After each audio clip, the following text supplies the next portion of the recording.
Is it time to sign these bills? Yeah! Okay, let's do it. 5 pieces of legislation pertaining to for-hire vehicles were signed into law today. The biggest one, and certainly the element receiving the most attention, is the one being termed as the Uber cap. It now stops the TLC from issuing licenses to new for-hire cars. Drivers been crying out loud for years, crying for help. And finally, today marked the beginning for help. Aziz Ba is an app-based driver who says in 4 years he watched his earnings drop to half of what he was once making. Advocates for taxi drivers spending months speaking out after 6 of their own committed suicide.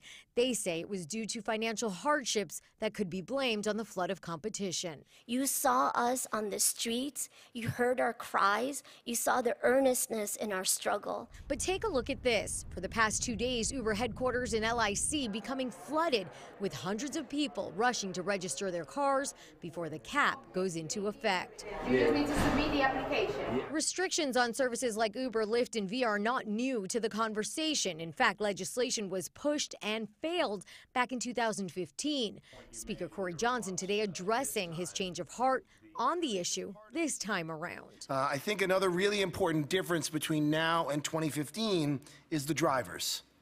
And their stories were front and center this time. So drivers only had until the end of today to register with Uber. Uber saying the mayor and the council rushed this plan through. Further, in a statement to Pix 11, saying in part the mayor is showing, quote, his indifference to millions of New Yorkers who live in the outer boroughs and could be left stranded because of the broken subway system that he refuses to fix.